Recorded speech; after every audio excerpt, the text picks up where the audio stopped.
कुठे चाललोय मग आपण आता? तुळजापूर, पंढरपूर, अक्कलकोट आणि सोलापूर. सोलापूर मधले 2 देवस्थान आहेत. तर आता किती वाजलेत? 8:30 वाजून गेलेत. अजून तर 8:30 बस सुटणार होती, बस ती अजून सुटलेली नाहीये. त्याच्यामुळे विचारणार कधी सुटणार. Hello, welcome back to my YouTube channel. So आज मी माझ्या आईबाबांसोबत जाते सोलापूर दर्शनसाठी. सो त्यासाठी मी कांदिवलीवरून जोगेश्वरी स्टेशनला आले आणि इकडून शेअर ऑटोने रामवाडी बस स्टॉपला गेले आणि रामवाडीलाच बालाजी टूर्स अँड ट्रॅव्हल्सचं ऑफिस आहे. तर बालाजी टूर्स थ्रू आम्ही जात आहोत. दर महिन्याच्या 3ऱ्या आठवड्यात बालाजी टूर्स अँड ट्रॅव्हल्स तर्फे सोलापूर दर्शनची यात्रा राबवली जाते आणि या यात्रेची सुरुवात शुक्रवारी रात्रीपासून सुरू होते. तर बालाजी टूर्सवाल्यांनी आम्हाला रात्री 8 वाजता त्यांच्या ऑफिस जवळ बोलवलं होतं. तिकडेच त्यांची ही बस उभी असते. सो आता सगळी निघायची प्रिपरेशन चालू आहे आणि आता थोड्याच वेळात जर्नी सुरू होईल. 2x2 ची सीटर AC बस होती आणि रात्री 8:50 वाजता प्रवासाला सुरुवात झाली. जाताना त्यांनी कॉम्प्लिमेंटरी म्हणून कोकम सरबत आणि प्रत्येकी 2 समोसे हे दिले होते आणि बिस्लरी ही अनलिमिटेड होती.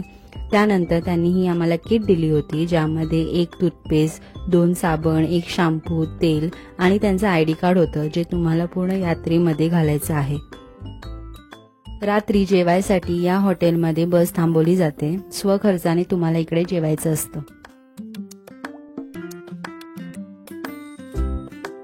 सकाळी 7 वाजता आम्ही पंढरपूरला पोहोचलो आणि आता आम्ही इकडे चेक इन करत आहोत. तर आता आम्ही आलो आहोत विठ्ठल रुक्मिणी भक्त निवास पंढरपूरला आणि इकडे आमचा पूर्ण 1 दिवसाचा स्टे आहे आणि बालाजी टूर्स तर्फे प्रत्येक फॅमिलीला 1 रूम अलॉट केली होती. तर मी आता तुम्हाला पूर्ण भक्त निवासची टूर दाखवते.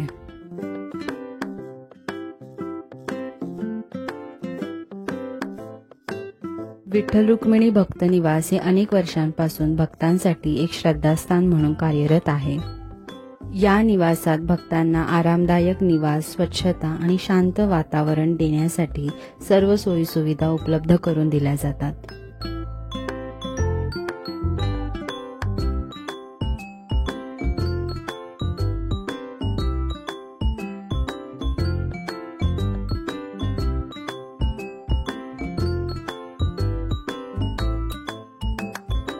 एकंदरीत या भक्तनिवासात येऊन मनाला खूप शांतता आणि प्रसन्न वाटत होतं.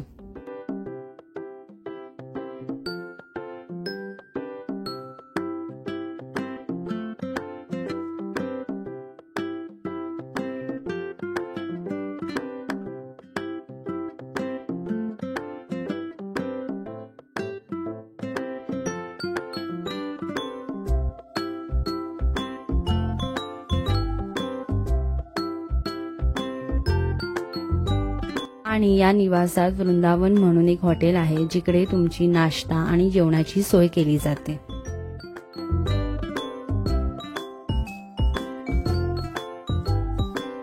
आणि या निवासापासून विठ्ठल रुक्मिणीचं मंदिर हे काहीच मिनिटाच्या अंतरावर आहे, त्यामुळे हे भक्त निवास तुम्हाला सोयीस्कर ठरतं.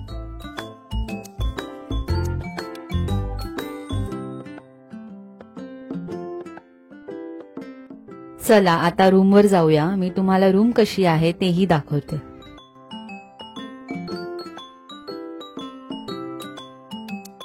तर ही नॉन AC रूम आहे. रूम मध्ये एंटर करताच लेफ्ट साइडला कंबाईन वॉशरूम आहे. त्यानंतर इकडे 2 बेड आहेत. एक्स्ट्रा पर्सनसाठी ती लोक मॅट्रिक्स अरेंज करून देतात. 3-4 चार्जिंग पॉइंट्स आहेत. इकडे तुम्ही बॅगा वगैरे ठेवू शकतात आणि इकडे सुंदर असा विंडो व्ह्यू आहे.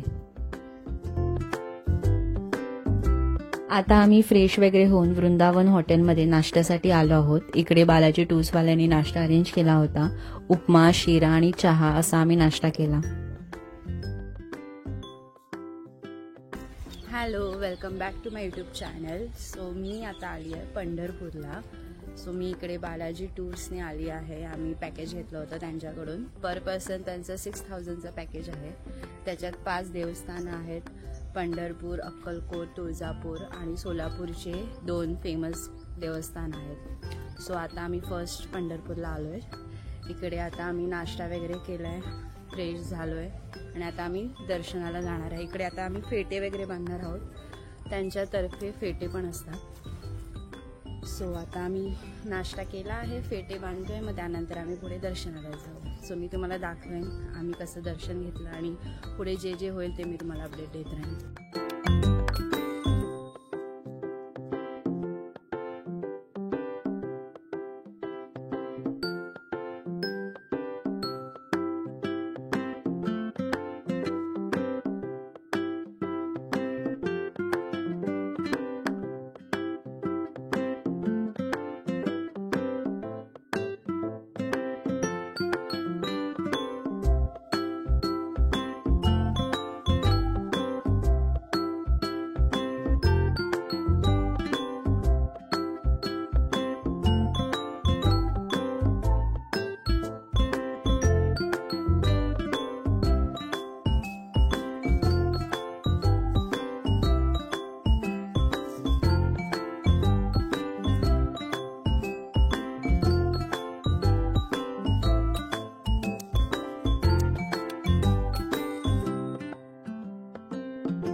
जसं तुम्हाला दिसतंय सगळ्यांचे पेटे बांधून झाले. आता आम्ही दर्शनाला जाणार आहोत थोड्याच वेळात. सर्वांना रामकृष्ण हरी. ऐका सर्वांनी, आता आपण सगळे विठ्ठल रुक्मिणीच्या दर्शनाला चाललोय. बाहेर रिक्षा आहेत, रिक्षाने मंदिरापर्यंत जायचंय. तिथे गेल्यानंतर पण थोडीशी माहिती देईन मी तुम्हाला. तिथे गेल्यानंतर सगळ्यांनी चप्पल आधी काढायचे आणि एका बॅगेमध्ये सगळ्यांचे मोबाईल तिथे घेतले जाणार आहेत. आणि आमचा माणूस तुम्ही जेव्हा बाहेर येता ना तेव्हा तिथे थांबणार आहे, सगळ्यांचे मोबाईल देईल. इथपर्यंत कळालं? कारण कसं आहे माहिती आहे काय, तिथे मंदिर समितीचं आहे मोबाईल ठेवायचं, पण खूप गर्दी असते, लाईन असते, त्यात खूप वेळ जातो आपला. ओके, जिथे आता आपली लाईन आहे ना तिथून आपण चप्पल काढून तिथे जाऊया. पंढरपूरला किती जण पहिल्यांदा आले? मी पण सगळे पहिल्यांदा आले. अरे ठीक आहे. पंढरपूरमध्ये आहे ना, विठ्ठलाने आधी सांगितलंय नामदेवाचं दर्शन करा. नामदेव पायरी आहे तिथे दर्शन करायचं आणि त्यानंतर विठ्ठल रुक्मिणीच्या दर्शनाला जायचं. संपूर्ण जगामध्ये एकच असा देव आहे ज्याच्या पायांना तुम्ही खूप मोठी गोष्ट आहे. विठ्ठल म्हणजे श्रीकृष्ण. तुमच्या आशीर्वादाने नाही, तुमच्या सर्वांचे मी मनापासून आभार मानतो की बालाजी टूर्सला सेवेची संधी दिली. बालाजी टूर्स ही मराठी मुलाची कंपनी आहे, म्हणजे तुमच्या सर्वांची. प्रत्येक मराठी माणसाने प्रत्येक मराठी माणसाला व्यवसायात सहकार्य करणं खूप गरजेचं आहे. पण एक सांगितलं नाही, एकाच ठिकाणी असं आहे की विठ्ठल वेगळा आहे, रुक्मिणी वेगळी आहे. इथे महत्वाचं आहे पंढरपूरला. हा, मग विठ्ठल सगळ्यांवर खूप प्रेम करतो. तो इथे रुक्मिणी नाराज झालेली म्हणून तिला शोधायला आलेला. स्टोरी माहिती आहे ही? शोधायला आलेला, तर जाताना आहे ना त्याला त्याचं म्हणजे शोधतच होता, त्याला भेटली नाही. तर एक जण आई वडिलांची सेवा करताना दिसला, त्याचं नाव कुंडलिक. तर विठ्ठल थांबला, तर विठ्ठलाने त्याला आवाज दिला, तर तो बोलला थांब. त्याने पाठी बघितलंच नाही विठ्ठलाकडे. नंतर विठ्ठल बोलला अरे मी विठ्ठल आहे. तो बोलला तू ठीक आहे, तू कोणी असेल, मी माझ्या आई वडिलांची सेवा करतो. तर मग विठ्ठलाला थोडंसं वेगळं वाटलं, मी देव, मी श्रीकृष्ण असून मला पण थांबायला लावतो. तर तो बोलला येतोयस की मी निघून जाऊ? कुंडलिक बोलला मी माझ्या आई वडिलांची सेवा करतोय, तुला थांबायचं असेल, तू देव आहेस मान्य, ही वीट घे, उभारा विटेवर, तुझा मान ठेवलाय मी, आई वडिलांची सेवा होणार, नंतर तुझी सेवा. आणि मग तो युगे 28 विठेवरी उभा. आई वडिलांची सेवा करणाऱ्याला काहीच कमी पडत नाही.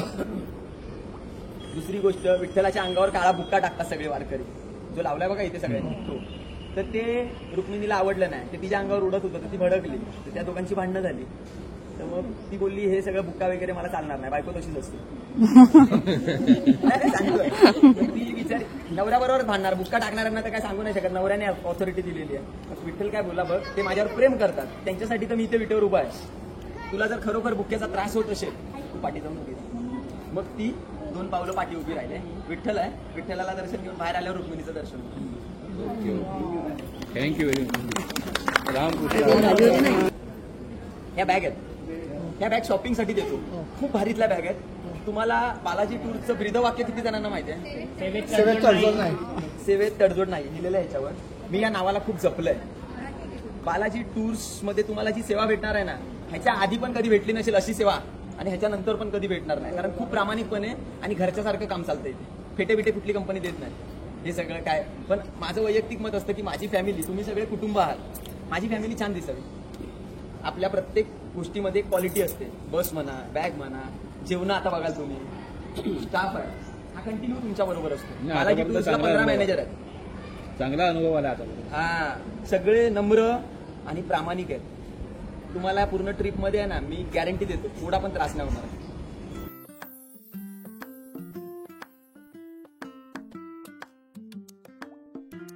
आता आम्ही शेअर ऑटोने मंदिराकडे जात आहोत.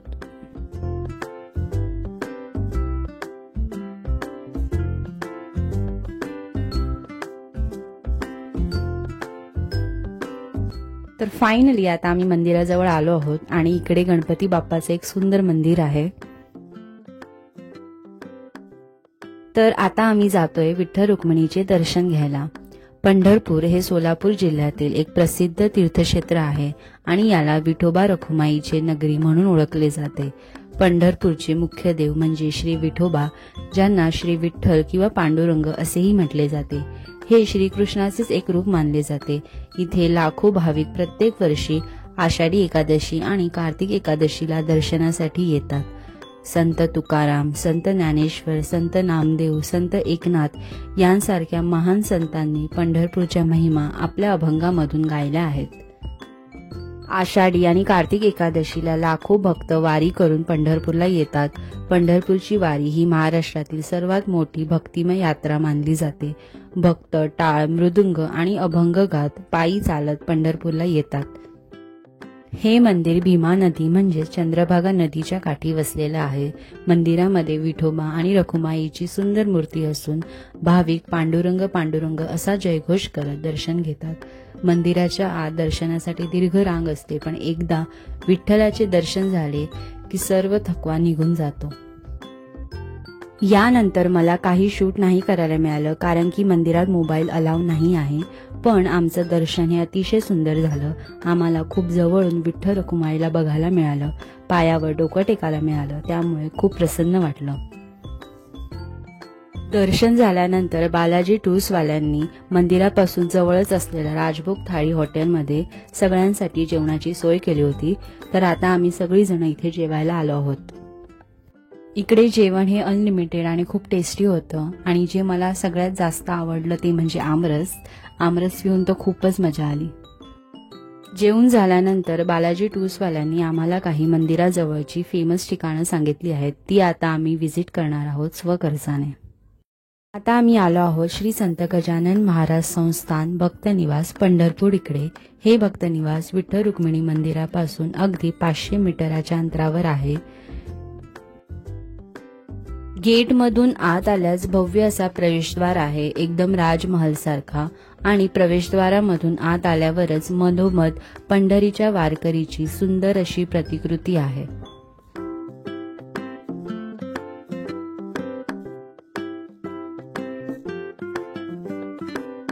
शेगावमध्ये जसं तुम्हाला भक्तनिवास बघायला मिळतात तसंच हे भक्तनिवास आहे. इकडेही तुम्हाला खूप स्वच्छता मिळेल आणि स्वस्त दरात रूम मिळतील.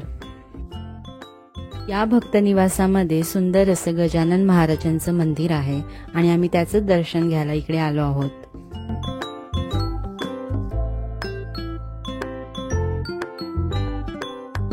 हे मंदिर पूर्णतः संगमरवरी बांधकामाचे आहे. या मंदिरात तुम्हाला संत गजानन महाराजांसोबत विठ्ठल रुक्मिणीचं सुद्धा दर्शन घ्यायला मिळतं. दर्शन झाल्यानंतर मंदिरात काही वेळ बसल्यास मनाला खूप शांतता आणि प्रसन्नता मिळते. श्री गजानन महाराज हे शेगाव येथील एक महान संत होते. त्यांच्या जीवनाचे कार्य आणि आध्यात्मिक शिकवण ही आजही लोकांच्या हृदयात आहे. पंढरपूरमधील हा मठ त्यांच्या भक्तांसाठी एक ध्यानस्थळ आहे. येथे दररोज भजन, कीर्तन आणि आरती केली जाते. गजानन महाराजांच्या मंदिराच्या बाजूलाच प्रभू श्रीरामाचे मंदिर देखील आहे. या मंदिराचे बांधकाम देखील खूप सुंदर आणि रेखीव आहे. या मंदिरात तुम्हाला प्रभू श्रीराम, लक्ष्मण, सीता आणि हनुमान यांचे दर्शन घ्यायला मिळते.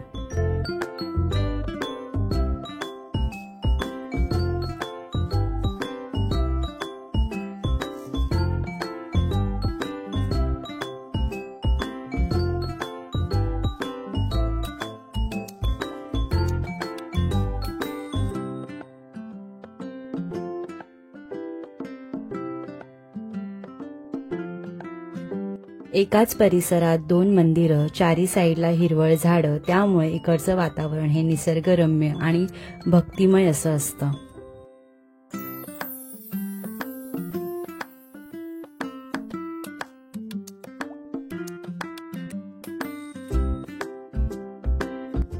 आता आम्ही आलो आहोत चंद्रभागा नदीवर.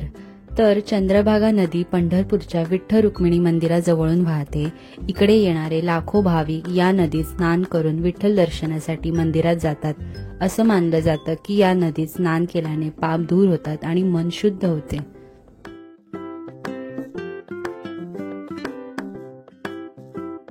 दरवर्षी आषाढी आणि कार्तिकी एकादशीच्या वेळी लाखो वारकरी पंढरपूरला पायी वारी करतात आणि हे सर्व वारकरी सर्वप्रथम चंद्रभागेत स्नान करतात आणि मगच विठोबाचे दर्शन घेतात. चंद्रभागा म्हणजे वारकऱ्यांची भावगंगा.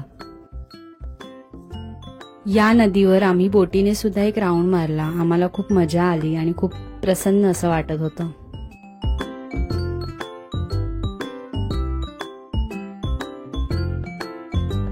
चंद्रभागेच्या काठावर सकाळी किंवा संध्याकाळी फिरायला गेलं की मन शांत होतं.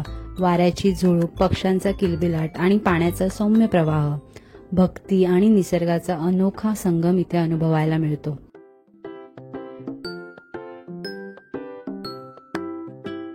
जर तुम्ही कधी पंढरपूरला जात असाल तर एकदा चंद्रभागेच्या किनारी बसून मनातील शांतता अनुभवायला विसरू नका. ही केवळ एक नदी नाही तर आपल्या श्रद्धेचा एक भाग आहे.